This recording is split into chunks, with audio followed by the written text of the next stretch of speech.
Less than 24 hours ago, Patel stood before the United States Senate and held a black placard above his head. Tonight, 6 of his own agents are telling reporters every number on that placard was a lie, not contested, not questioned, exposed, by people still inside the building. Still cashing FBI paychecks, still carrying FBI credentials, going to reporters anyway. This is not opposition research. This is not a partisan attack dressed up as accountability journalism. This is 6 law enforcement sources, including one current FBI official, who attached their actual name to what they said, telling the Washington Post that their director deliberately constructed a false picture of his bureau's performance and then swore to it before Congress. And tonight, we go through every claim, every manipulated number, every corrupted program, one by one, because precision is the one weapon Patel was certain nobody would bring to this story. Let's start with what actually happened in that hearing room.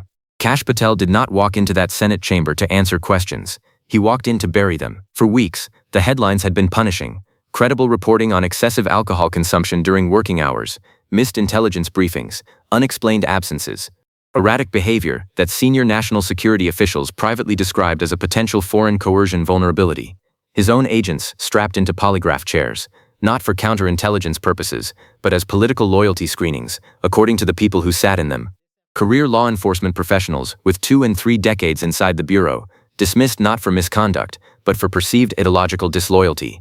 Morale had collapsed to levels agents described as the lowest in a generation, and everyone in Washington knew it. So Patel built a prop. A large black placard, bold white lettering, numbers arranged like a trophy wall.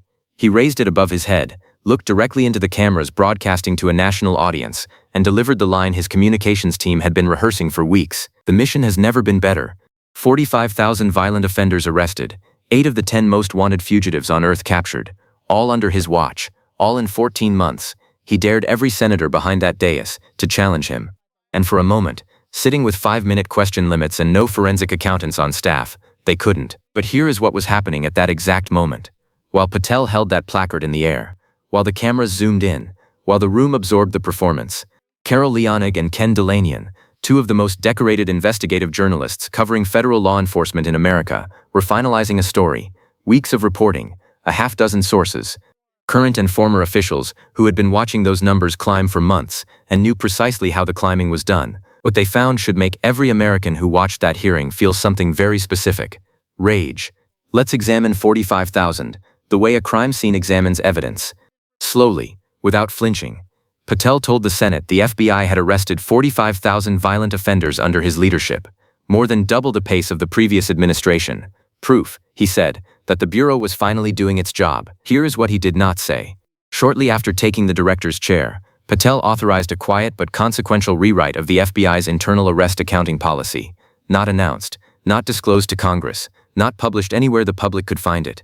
Buried inside Bureau operations, where almost nobody outside the building would ever look.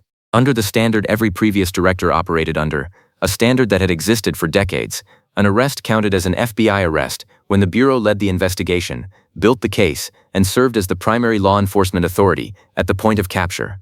The FBI agent had to be the one putting on the handcuffs. Patel eliminated that standard entirely.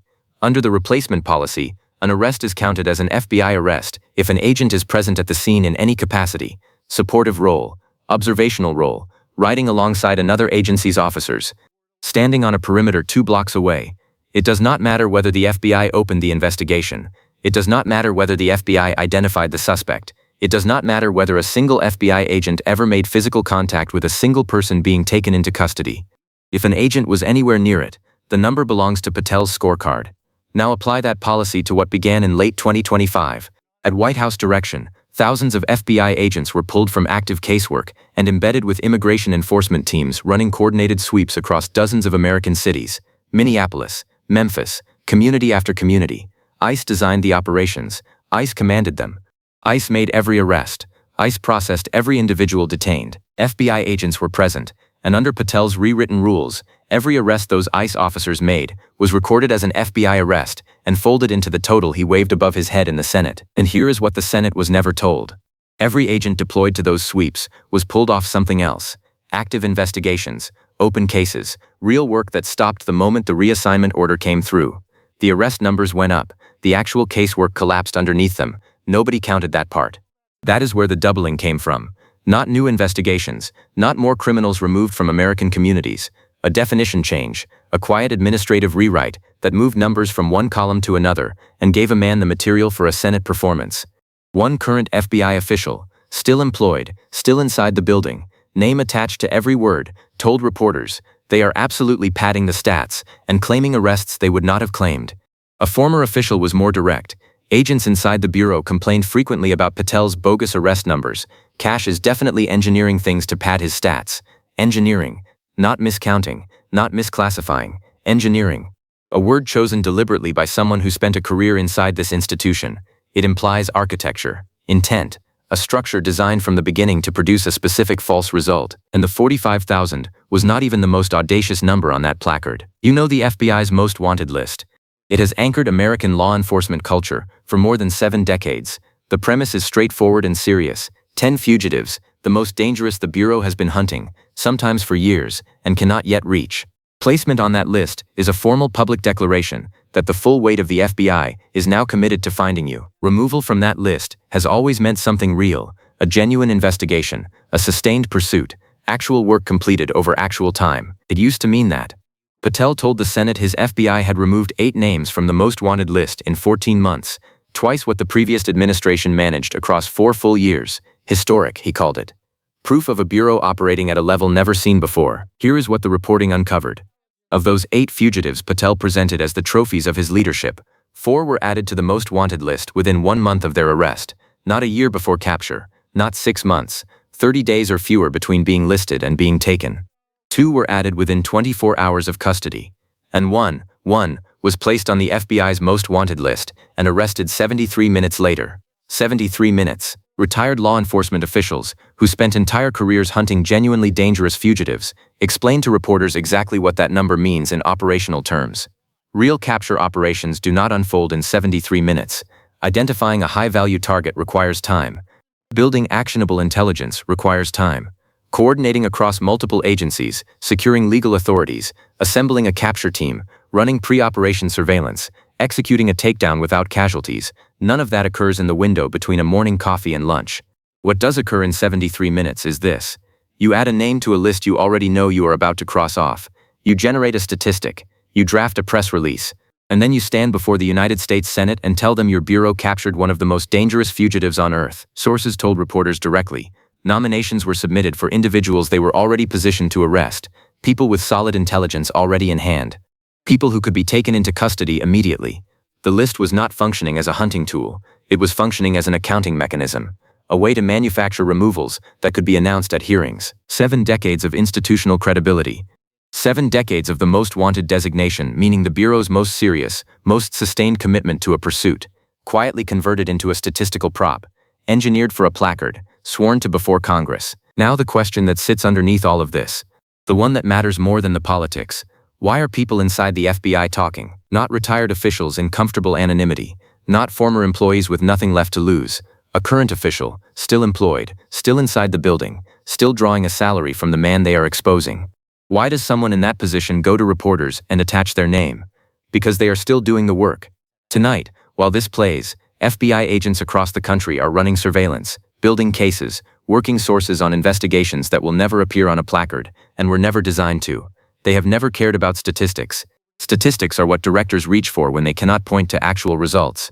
The people who spoke this week looked at what was being sworn to Congress in the name of their institution, the inflated arrest totals, the staged most wanted removals, the credit taken for work the Bureau did not do, and decided the public had a right to know what was happening to their FBI. That choice cost them something. Professionally, personally, we owe them our full attention, because this is what Patel's entire Senate performance depended on. He calculated that the numbers were too large and too technical for any senator with 5 minutes on a clock to dismantle in real time.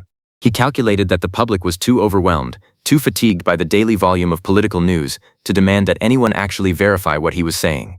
He raised a placard and made a bet that nobody would do the math. 6 people did the math. Here is what we know, precisely. Kash Patel testified before the United States Senate and cited 45,000 violent offender arrests as evidence of his leadership. That figure exists only because he rewrote the Bureau's internal counting policy to absorb arrests made by other agencies whenever an FBI agent was physically present at the scene. The doubling he claimed came from a redefinition, never disclosed to Congress, never made public, not from more investigations or more criminals removed from American streets. He cited 8 most wanted captures as a historic record, 4 names added to the list within 1 month of arrest, 2 within 24 hours, 1 in 73 minutes. Veterans of actual fugitive pursuit operations say that timeline is not how real captures work, it is exactly how you stage a statistic for a hearing. He claimed credit for violent crime trends, murder rates, robbery figures that are state offenses investigated and prosecuted by local agencies that operate entirely independently of the FBI. He took credit for work his bureau had no role in producing.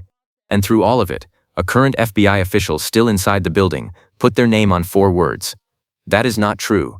Kash Patel held a placard above his head and asked the Senate to trust the numbers. 6 law enforcement sources are now on record stating those numbers were engineered. One of those statements was made under oath before Congress. The other was made to reporters willing to print it. The Senate has a decision to make. The Justice Department has a decision to make. And every American whose safety those 45,000 arrests were supposed to represent deserves to know they were sold a performance built on a policy rewrite and a most wanted list used as a prop.